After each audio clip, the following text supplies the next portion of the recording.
రా కుమార్ రా. మేము మీ తమ్ముడు సుబ్రహ్మణ్యాన్ని కొన్ని విషయాలు అడిగి తెలుసుకుంటున్నాం. వాణ్ణి వదిలేయండి సార్, మీకు కావాల్సింది నేనేగా.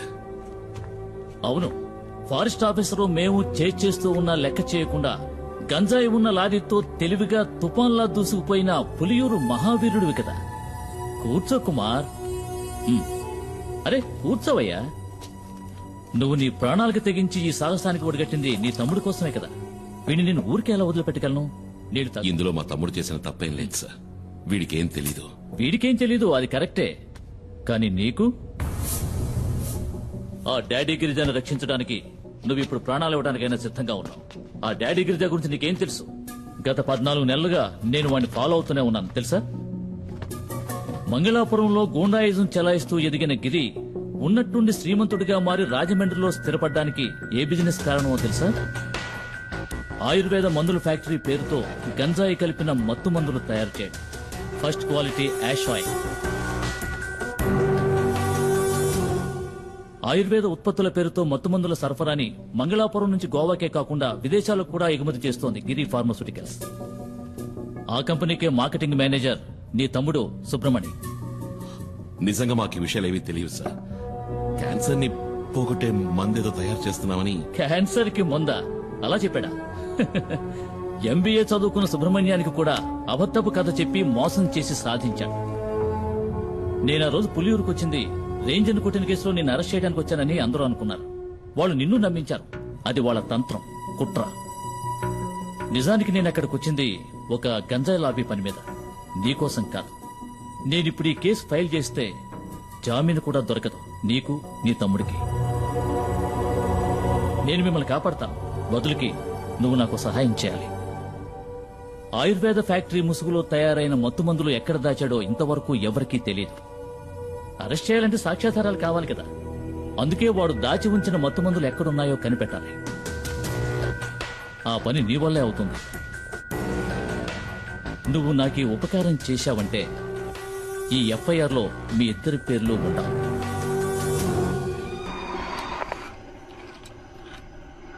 మనం పొరపాటు పడ్డాం. మణిని కిడ్నాప్ చేసింది కాదరు మనుషులు కాదు, పోలీసులు. పోలీసులను అక్కడే చితక్ కొట్టేసి కుమారు వాళ్ళ తమ్ముడిని తీసుకొచ్చేశాడు.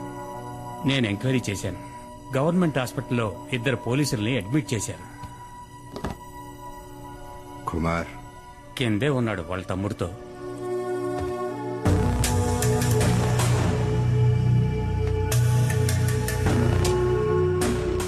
ఏంటి కుమార్, ఏం జరిగింది?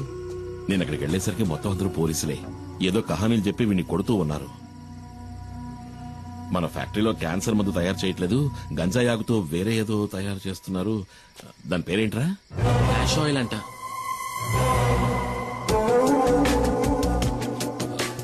కాదు, క్యాన్సర్ కి మందే అని నేను చెప్పాను, కానీ ఎవరు నమ్మలేదు. మొత్తం అందరినీ చితకబాది వీడిని అక్కడి నుంచి తీసుకొచ్చాను. ఏమైనా తప్పు చేశానా? లేదు, నువ్వు వెళ్ళు, నేను చూసుకుంటాను. రారా.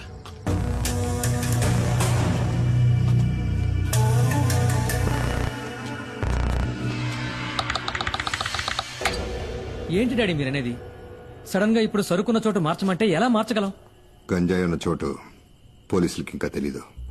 అది కనుక తెలుసుంటే మణిని కిడ్నాప్ చేసే ముందు ఇక్కడికొచ్చి ఇల్లంతా సోదా చేసేవారు పోలీసులు. సరుకు మన దగ్గర ఉంచపోవటం మంచిదైంది, కానీ ఇక మీదట మన దగ్గర ఉంచడం అంత మంచిది కాదు. ఫారెన్ బయర్స్తో ఇప్పుడే మాట్లాడాను. గోవా నుంచి బయలుదేరి రేపు రాత్రి లోపల మారేడుమల్లి గెస్ట్ హౌస్కి వస్తారు. ఆలోగా సరుకు మారేడుమల్లి చేరాలి. సరుకుని కుమార్ బండ్లో పంపించండి.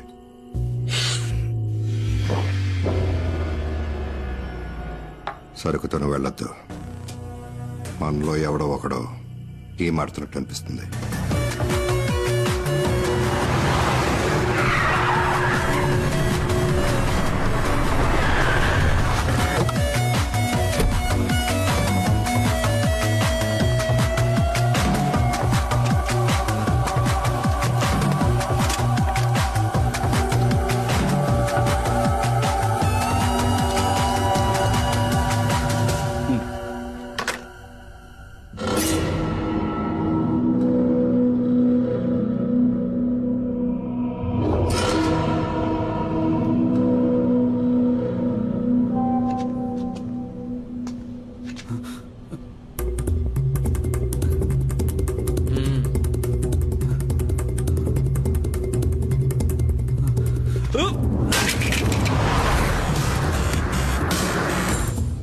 కుమార్కి ఈ విషయం తెలియకూడదు.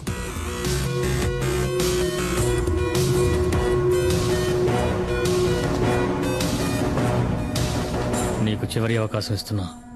ఆ వీడియో ఎవరికి పంపావో చెప్పు.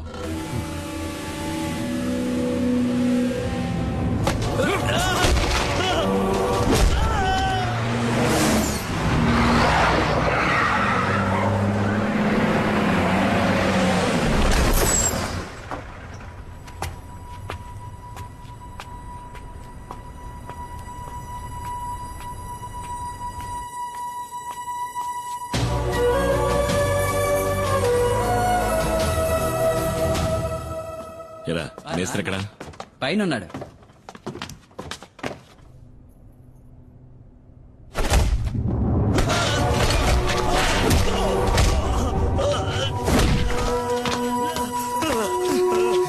రే శివ, ఏంట్రా ఇది? ద్రోహం, నమ్మక ద్రోహం చేసిన వాణ్ణి ఎప్పటికీ క్షమించకూడదు. ఏం ద్రోహం? వీడు నా ఫ్రెండ్ రా. నువ్వే అడిగి చూడు, వాడు తీసిన వీడియోని ఎవరికి పంపించాడో. చెప్పండ్రా. వదరా. శివ!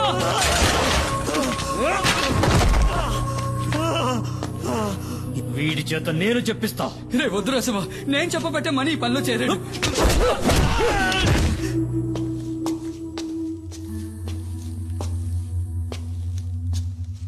కుమార్ కూర్చో. లారీని గొడవంలోకి తీసుకొచ్చేసాను. కుమార్, నీ లారీలో ఆయుర్వేద మందులున్న ప్యాకెట్లని లోడ్ చేస్తారు. వాటిని మంగళాపురం చేర్చాలి. అక్కడ మన వాళ్ళు ఉంటారు.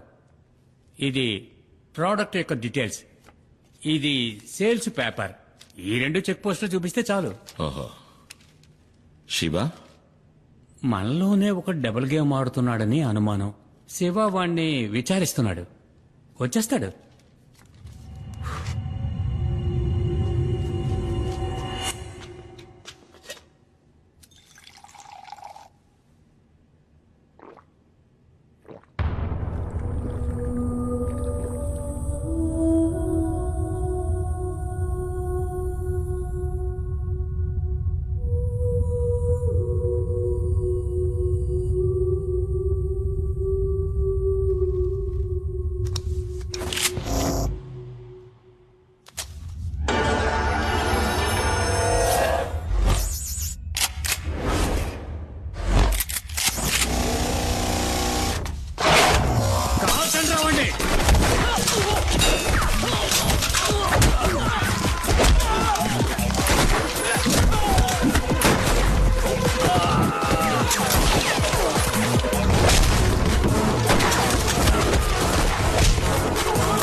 Drop your gun down.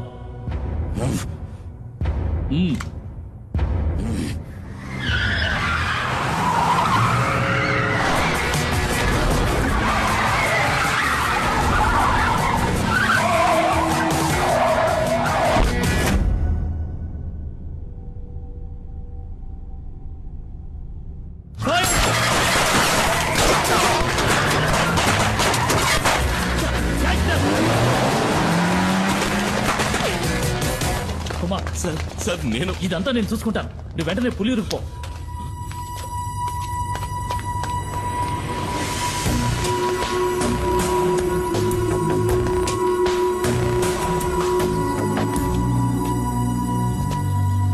ఏమైంది? పులి కుమార్ ఎక్కడున్నాడో నాకు తెలుసు రామయ్య. వాణ్ణి తిరిగి రాని డాడీ. నీ ముందే వాణ్ణి ఈ తుపాకీతో కాల్చి మారేస్తా.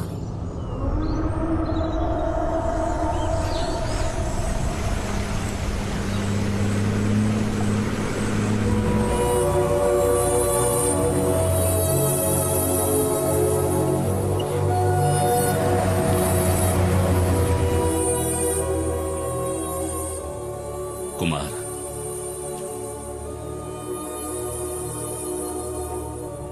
మీరందరూ కలిసి నన్ను ఇక్కడి నుంచి ఎందుకు పంపించేశారు? ఈ అడవిలో నా ప్రాణానికి ఏదో ప్రమాదం ఉందనేగా. నాకిప్పుడు అర్థమైంది బాబా.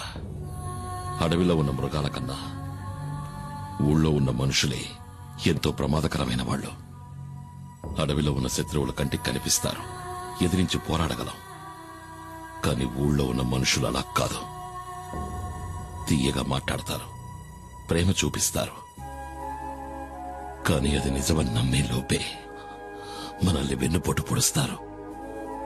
ఇలా జరుగుతుందని ఎవరికి మాత్రం తెలుసు కుమార్. ఇవేవి మైనాతో చెప్పద్దు. జీప్ ప్రమాదంలో మనకి దెబ్బలు తగిలాయని అనుకుంటోంది.